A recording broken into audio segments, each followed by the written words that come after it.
नेपाल सरकारले digital media नियमनका लागि नीतिगत परिवर्तन गरेको छ, केवल एउटा अनुसूची हेरफेर गरेर।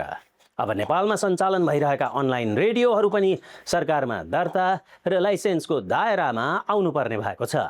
त्यति मात्र होइन, ओटिटी अर्थात् ओभर द टप स्ट्रिमिङ प्लेटफर्महरूलाई समेत पहिलो पटक राष्ट्रिय प्रसारण नियमावली मार्फत नियमन गर्ने व्यवस्था गरिएको छ। 2083 साल असार 1 गते राष्ट्रिय प्रसारण नियमावलीको अनुसूची संशोधन गर्दै सरकारले अनलाइन रेडियो सञ्चालनका लागि लाइसेन्स लिनुपर्ने कानुनी व्यवस्था गरेको हो।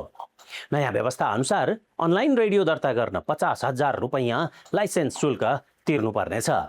नेपालमा अहिले दर्जनौं अनलाइन रेडियो सञ्चालनमा छन्। इन्टरनेटको माध्यमबाट विश्वभर प्रसारण भइरहेका यस्ता रेडियोलाई औपचारिक नियमनको दायरामा ल्याउने उद्देश्यले सरकारले यो व्यवस्था गरेको हो। अब दर्ता नगरी सञ्चालन गरिएका अनलाइन रेडियोमाथि कारबाही हुन सक्छ। तर एउटा महत्त्वपूर्ण प्रश्न अझै खुला छ। एफएम फ्रिक्वेन्सी लिएर सञ्चालन भइरहेका रेडियो स्टेसनहरूले यदि आफ्नो कार्यक्रम अनलाइनमा पनि प्रसारण गरिरहेका छन् भने उनीहरूले छुट्टै अनलाइन रेडियोको लाइसेन्स लिनुपर्ने हो वा होइन, यसबारे हालसम्म स्पष्ट व्यवस्था सार्वजनिक भएको छैन। अब कुरा गरौँ ओटिटी प्लेटफर्महरूको। पछिल्ला वर्षहरूमा दर्शकहरू परम्परागत टेलिभिजन भन्दा ओटिटी प्लेटफर्मतर्फ आकर्षित भइरहेका छन्। Netflix, Amazon Prime video, Sony LIV, जी5 जस्ता सेवाले मनोरञ्जन उपभोगको शैली नै परिवर्तन गरिदिएका छन्।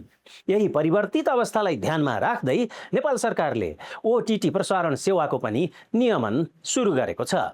नयाँ व्यवस्था अनुसार ओटिटी प्रसारण सेवा सञ्चालन गर्न 1 करोड रुपैयाँ लाइसेन्स शुल्क तिर्नुपर्नेछ। नेपालमा हाल नेट टिभी, सिनेमाघर, एमएसएम भिडियो, भिडियो पसल लगायत ओटिटी तथा आइपिटिभी सेवाहरू सञ्चालनमा छन्। यससँगै सरकारले विदेशी ओटिटी प्लेटफर्महरूको सिग्नल वितरण र डाउनलिङ्क प्रसारणका लागि समेत शुल्क तोकेको छ। विदेशी ओटिटी डिजिटल कार्यक्रमको सिग्नल वितरण गर्न प्रति प्लेटफर्म 25 लाख रुपैयाँ शुल्क लाग्नेछ भने नेपालमा डाउनलिङ्क गरी प्रसारण गर्न प्रति प्लेटफर्म 10 लाख रुपैयाँ बुझाएर अनुमति लिनुपर्नेछ।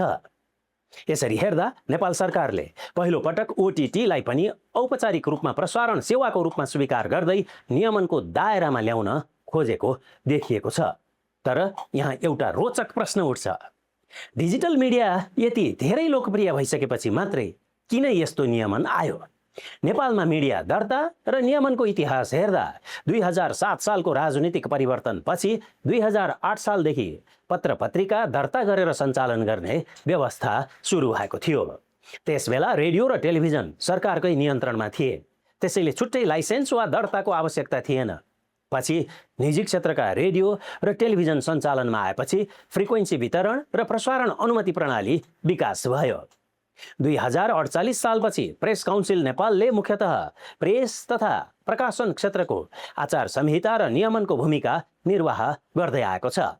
तर अहिलेको डिजिटल युगमा केवल प्रेस काउन्सिलको संरचनाले सम्पूर्ण डिजिटल मिडियालाई समेट्न सक्ने अवस्था छैन।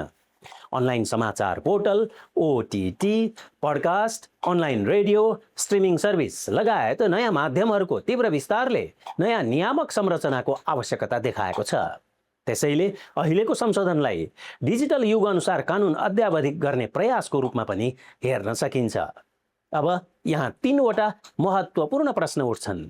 पहिलो, विदेशमा पनि यस्ता ओटिटी प्लेटफर्म र अनलाइन प्रसारण सेवाहरू दर्ता गर्नुपर्ने व्यवस्था छ कि छैन? दोस्रो प्रश्न, यस्तो नियमनले दर्शक र श्रोताको हित रक्षा गर्न सक्छ कि सक्दैन? र तेस्रो, यस्तो व्यवस्थाले उद्यमी र कन्टेन्ट क्रिएटरहरूलाई के असर पार्न सक्छ?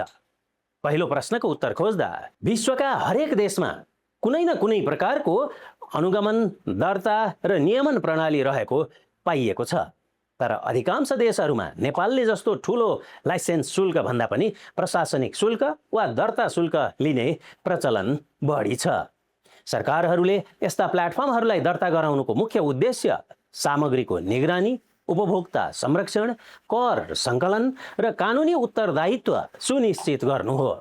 विशेष गरी अहिलेको समयमा मिसइन्फर्मेसन अर्थात् भ्रामक सूचना र डिसइन्फर्मेसन अर्थात् नियतपूर्वक फैलाइने झुट्टा सूचनाहरू विश्वव्यापी चुनौती बनेका छन्। त्यसैले डिजिटल प्लेटफर्महरूलाई नियमनको दायरामा राख्ने प्रयास विश्वभर देखिन्छ। दोस्रो प्रश्न, के यस्तो नियमनले दर्शक वा श्रोताको हित गर्छ त?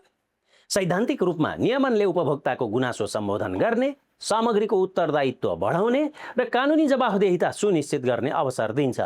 तर नियमन कति पारदर्शी र सन्तुलित हुन्छ भन्ने कुराले यसको प्रभाव निर्धारण गर्नेछ।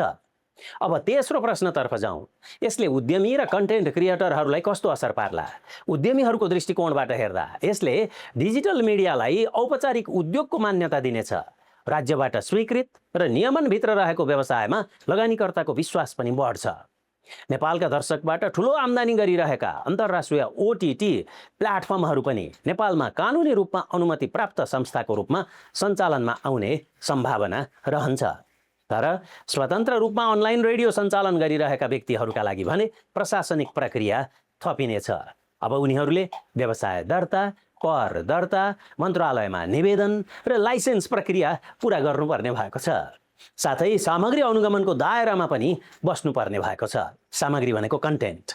यद्यपि अरूको प्लेटफर्ममा भिडियो अपलोड गर्ने सामान्य युट्युब क्रिएटर, टिकटक क्रिएटर वा फेसबुक कन्टेन्ट क्रिएटरलाई यो नियमनले प्रत्यक्ष असर गर्ने देखिँदैन। अन्त्यमा अर्को महत्त्वपूर्ण कुरा, हाल नियमावलीमा ओटिटी र अनलाइन रेडियोलाई नियमन गर्ने व्यवस्था गरिएको भए पनि तिनलाई दर्ता कहाँ गर्ने, कसरी गर्ने र कुन निकायले गर्ने, नियमन गर्ने भन्ने विषय अझै स्पष्ट छैन। सूचना तथा प्रसारण विभागले हालसम्म केवल अनलाइन समाचार पोर्टल दर्ता र नवीकरणको काम गर्दै आएको छ। ओटिटी र अनलाइन रेडियोका लागि आवश्यक संरचना तथा प्रक्रिया अझै सार्वजनिक भएको छैन। त्यसैले वास्तविक नियमनको स्वरूप कस्तो हुन्छ भन्ने कुरा आगामी कार्यविधि र कार्यान्वयन प्रक्रियाबाट मात्रै स्पष्ट हुनेछ। अब तपाईको विचार के छ? नेपाल सरकारले ल्याएको यो व्यवस्था डिजिटल मिडियालाई व्यवस्थित गर्ने आवश्यक कदम हो वा यसले नयाँ उद्यमी र स्वतन्त्र सञ्चार माध्यममाथि थप बोझ सृजना गर्नेछ? तपाईको धारणा कमेन्टमा अवश्य लेख्नुहोस्।